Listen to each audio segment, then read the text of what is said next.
كيفكم حبايبي؟ مستمرين بكشف الناس اللي عاملة حالها شيوخ وبتتاجر باسم الدين. ما راح اترككم بحالكم الا لما احذر كل الناس منكم. فاليوم معانا الشيخ رقم 2 على اساس شيخ بعثت له على اساس اني مسحور وبدي يكشف لي هالسحر وهاي القصص. فالمهم حكالي ان شاء الله يا اخي ان شاء الله ساكشف لك السحر، ارسل لي اسمك واسم الوالدة وارسل لي صورة عن كفة يدك اليمنى. فخلينا نشوف شو صار وادعس يلا تدعس. هذا الفيديو برعاية سوق الجمعة. مع سوق الجمعة مش حتقدر تغمض عينيك.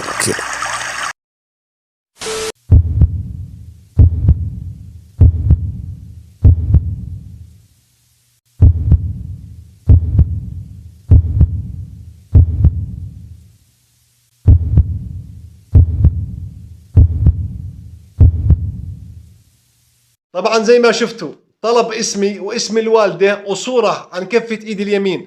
طبعا المشكلة مش هون، المشكلة انا حكيت له اني اسمي فادي واسم الوالدة دلال، والصورة اللي اعطيته اياها يا زلمة رحت على جوجل جبتها، من جوجل جبتها. يعني كل المعلومات اللي بعثت له اياها كلها معلومات غلط ومن سوق الجمعة، بس قلت خليني اشوف شو بده يحكي. أعوذ بالله من الشيطان الرجيم. سحر أسود يا شيخ.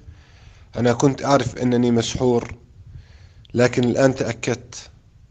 أرسل لي تسجيل صوتي يا شيخ حتى توضح لي ما هذا السحر الأسود وكيف أتعامل معه وما الحل. فراح هو شو عمل؟ راح بعث لي الصورة تبعت الكف الايد اليمنى ومركب لي عليها على برنامج فوتوشوب، مركب لي عليها صورة جني على اساس انه كشف هذا السحر وطلع معي سحر اسود. بس طبعا انا عملت للصورة سكرين شوت لانه ايش؟ بعثها او حذفها. مفكرني اهبل، قال ايش يعني بعثها او حذفها عشان اصدق، وبقول لي لا يجوز ان تنظر اليها مرتين. ولك الصورة من جوجل، من جوجل شوفوا لي يا شوفوا هي الصورة يا زلمة من جوجل. وعليكم السلام ورحمة الله تعالى وبركاته. يا أخي الكريم، الآن تم الكشف وظهر علينا هذا السحر الأسود عندك. سحر اسود كله عندهم سحر اسود. طيب ما في عندكم سحر زهري وبني واخضر كله اسود؟ أشكرك يا شيخ، وأنا جاهز لأي شيء تطلبه مني. أي شيء تطلبه أنا جاهز للقيام به يا شيخ. إن شاء الله إن شاء الله بإذن الله توكلنا على عملك، وإن شاء الله أسعدك بإذن الله. طيب، العمل هو سهل جدا وخلال 24 ساعة زي ما أخبرتك. فهو ليس يحتاج إلى شيء، يحتاج إلى بخور معين لتعطيل الخبائث، والبخور ده لازم يكون من أموالك أنت. وتاني ما في شيء، يعني أنت كل ما يخصك الآن مطالب بثمن البخور إن شاء الله. إذا توكلنا إلى العمل ترسل المبلغ إلى الحفيد يمشي يجيب البخور. إذا جابه الصبح نبدأ عليك خلال 24 ساعة ننتهي عليك من العمل، وإن شاء الله ترجع تتصل علي وكل شيء عندك إن شاء الله يرجع على خير بإذن الله.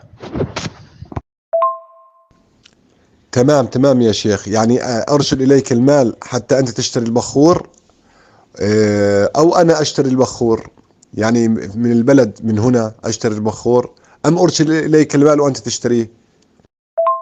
نعم إن شاء الله أنت فيك ترسل اللي هو ثمن البخور هنا إن شاء الله، ونحن بنشتري البخور وبنشتغل به هنا، ليس أنت هناك. أنت الآن مطالب كله بثمن البخور إن شاء الله.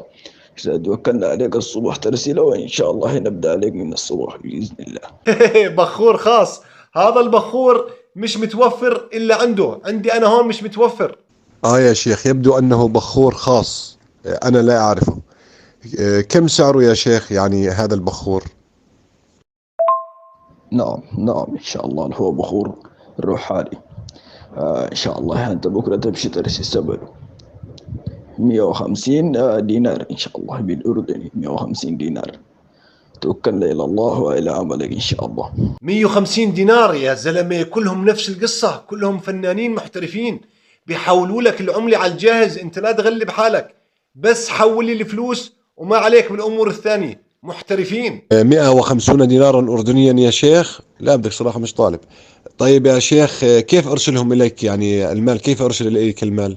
أخبرني بالتفاصيل يا شيخ حتى يعني أرسل إليك المال وتفك لي هذا السحر. تبارك الله. نعم إن شاء الله. إن شاء الله اللي هو 200 أبرة استرليني.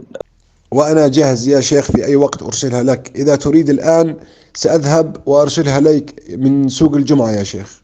الآن لدينا هنا في الأردن سوق اسمه سوق الجمعة، سأذهب إليه وسأرسل إليك المال. الآن ارسل لي تفاصيلك وموقعك وكل شيء حتى أرسل إليك هذا المال. طيب إن شاء الله إن شاء الله. طيب الآن أنا سوف أرسل عليك البيانات، تمشي ترسل بي، أول ما ترسل تكلمني عشان نبدأ عليك بالعمل إن شاء الله. توكلنا إلى عملك بإذن الله. بارك الله فيك إن شاء الله. لا بكونوا يحكوا بثقة وبخشنوا بصوتهم ومن هاي القصص عشان تصدقهم. لا بيبعثوا لك تسجيلات، كل تسجيل أطول من نهر النيل طبعا عشان تصدقهم يعني وعشان توثق فيهم. فأنا يعني اختصرت كثير من تسجيلاته مشان أعطيكم النتيجة. وأيضا يا شيخ أريد أن أطلب منك أيضا كمان طلب، اكشف لنا إذا كان هناك موجود كنز في بيتنا يا شيخ. إذا كان هناك في كنز يعني أخبرني عنه. ما هو هذول الشيوخ بتاع كله استخراج سحر، استخراج كنوز ودفائن، جلب الحبيب، رد المطلقة، بتاع كله يعني اطلب وتمنى. تمام يا شيخ، لكن هل تسمح لي أن أقول لك كلمة يا شيخ قبل أن أذهب وأرسل إليك المال؟ أريد أن أسألك يا شيخ، لماذا أنتم يعني تنصبون على الناس؟ لماذا تحتالون على الناس؟ لماذا تضحكون على الناس البسطاء؟ لماذا تستغلون الدين في النصب والاحتيال؟ ألا تخاف الله يا شيخ؟ أنت شيخ من سوق الجمعة، أنت شيخ من السوق المفتوح، أنت ولا إلك علاقة أصلا بالشيوخ، ما بتخاف ربك؟ طبعا بس بعثت له هذا التسجيل وعرف اني كشفته راح شطب اسمه ومنطقته. بس للأسف كنت مصور اسمه ومنطقته، وكان بإمكاني أنزل اسمه ومنطقته. طبعا هو من بلد عربية وحاول يغير اللهجة ومن منطقة عربية، بس أنا ما نزلت اسمه ولا منطقته لأنه هذا يعني تشهير، وأنا مش غايتي التشهير. أنا غايتي أحذر كل واحد بيشوفني من هاي الناس اللي بتتاجر باسم الدين. كثير من هاي الناس ما بهمها الدين، أهم إشي المصاري، وأنا وراكو والزمن طويل.